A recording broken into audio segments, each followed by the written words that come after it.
Let's come a bit further forward. Andrew, if you can switch to us to Sky, please.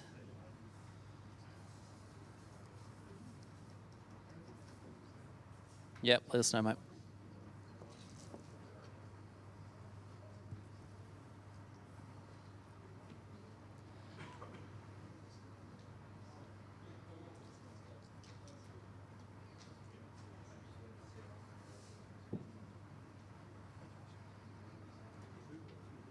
Welcome back to Sandown Park. Been a ripping night of racing, as we knew turning up tonight it was going to be epic. 4 heats of the Sapphire Crown, 4 of the Harrison Dawson, and Cat, we've seen some ripping results with the stewards to start getting the box draw for the Sapphire Crown underway, but it's been a hell of a night of racing.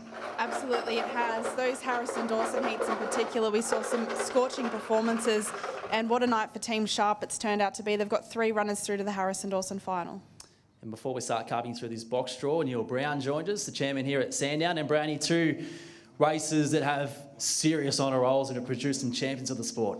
Yes, I have, Jace. Very important races on our calendar, part of our May Carnival, which culminates with the Sandown Cup coming up. But the Harrison Dawson, of course, commemorates 2 of the great names here at Sandown Park, Henry Harrison and Jeff Dawson. And of course, Loretta Dawson, very much part of the club too, Jeff's wife. Jeff hasn't been in the greatest health over the past couple of weeks, so we're hoping he can bounce back and be with us for the final next week. But it's been won by some fantastic greyhounds, both the races, and the Sapphire Crown for bitches as well is a long race that we've had here at Sandown Park at Group 1 level, and been won by some superstars as well. Probably Fernando, the best Harrison Dawson winner that I probably saw over the years, and we've had a few of them now. That we have. Well, she's fastest won the Sapphire. It would have to be the most prestigious race for female greyhounds in the country now. Max, first off, let's go. Magic Muffin has drawn box 4. The team over there on the computer. The greyhound can be inconsistent, but her finest work, as we saw tonight, is absolutely terrific. Lakeview Emily for the Whelan Camp goes into box 5. So not a perfect draw there for her. Here Comes Millie, another one who hasn't drawn perfectly, goes into box number 6. So a good night for Des Douch. Of course, he's got a finalist in the Harrison Dawson, and Here Comes Millie draws box 6 here in the Sapphire. Granny Roses for the Chignal teams come up with box number 2.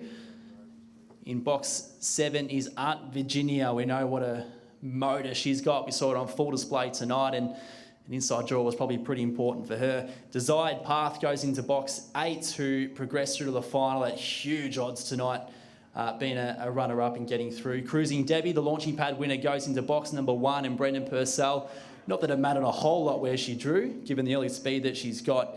And Mackinaw Peach goes into box number 3 for Jeff Britton. So, Kat, first look at that. What are your first thoughts? I think Cruising Debbie would... It just looks an ideal draw on paper for her, doesn't it? She's going to get every chance.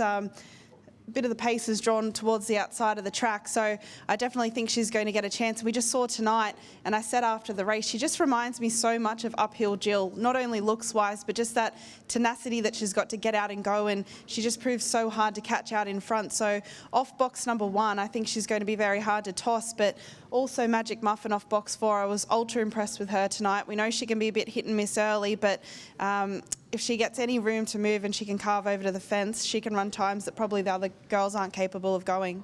Brownie, you're a good judge. Tell us who wins that race. And in the meantime, we're going to start the process for the draw for the Harrison Dawson. Well, I'm a big rap for Magic Muffin.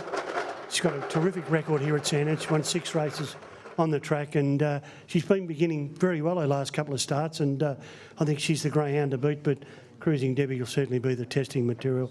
Beautifully drawn in box 1, was outstanding tonight.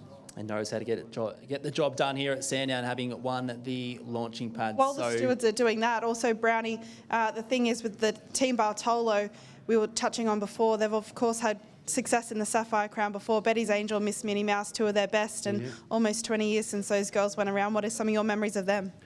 Well, they were superstars, of course, the Melbourne Cup winner amongst those 2 girls, and yeah, they've had been wonderful breeders and fantastic for the sport, the Bartolos, and there they are again with Magic Muffin racing at her best. Ran second in the race last year, of course. Paul Bartolo, their son, owns this girl, and they're looking to get him his first Group 1 win next week. For sure. So here's a tail of the tape for the Harrison Dawson final. Follow the Band goes into box 5. It was really good last week, announced himself in a good field, and he's backed it up tonight and progresses through to a Group 1. Smooth Playing goes into box 8. Runner-up in the opening heat tonight of the Harrison Dawson for Team Daly. Had a good stint up in Queensland. Powerful unit, and I'd say box 8 is totally not suitable for him. Launch Code goes into box 4. A greyhound that we saw bounce back to his finest work tonight, and who would have thought he'd be able to run that sort of time at this stage of his career. Stormy Day, who's the little brother to Morton, goes into box 6. Morton himself goes into 2, so a replica draw from where he found himself in tonight. Here comes Artie, goes into 7, Flying Zulu 3, and a Fire in 4. So just from the inside, a Fire in 1. From the inside out there, a Fire 1, Morton 2, Flying Zulu 3, Launch Code 4, Follow the Band 5, Stormy Day 6, Here Comes Artie 7, Smooth Playing 8. So I had to read that slowly, so I didn't make a dog's breakfast of that. But Kat, seems set up for Morton, doesn't it? Not only Morton, if anything, Team Sharp, a Fire in box 1 as well. I don't know that, Morton, as good of a dog as he is, like we saw what a Fire did tonight too. I think we're discounting how good he can be at his brilliant best as well. So if he can come out and reproduce an effort like he did tonight, Morton's going to have to be at his brilliant best to capture him next week. And before we let Brandy go, next week, 2 Group 1s, but also heats of the Sandown Cup, which is a time-honoured race here at the club. Yeah, very time-honoured race, the Sandown Cup over the 7:15, and we've been won by some champions over the years. Boldy, of course, 4 times, but some wonderful stayers. So we're looking forward to those heats next week and these 2 terrific Group 1 finals. And a Fire for me, gee, really impressive tonight, wasn't he? He was super. Superb. He's been unbelievable since resuming. Yep. Number 1 seed for the Sandown Cup, Bell Policella. Yes, absolutely. No doubt about it. Just racing some track record breaking runs, and has been here and performed well. Won a heat of the Baltrice, I think, in November. So be the dog to beat for sure in the Sandown Cup. And capped the start of her run of showing speed, which she hadn't done before that. Yeah, she did that last year in the Baltrice heat, and since then she's had to show that she can come from behind as well. And if she can reproduce any of that sort of form, I think she does show her best form on the road away from Albion Park, which is funny enough to say because she does have a good record at Albion Park. But yeah, she particularly loves it down here at Sandown Park. So looking forward to seeing what the Queen can do next week. Okay, box draws sorted. Sapphire Crown, Harrison Dawson, they'll be online shortly. In the meantime, we build up to the 2 Group 1 finals next week, and as mentioned, heats of the Sandown Cup, which is going to be absolutely superb. If you're tuning in on the Watchdog app, Sky Racing Active, back shortly for more in race 11 as we wrap up the night.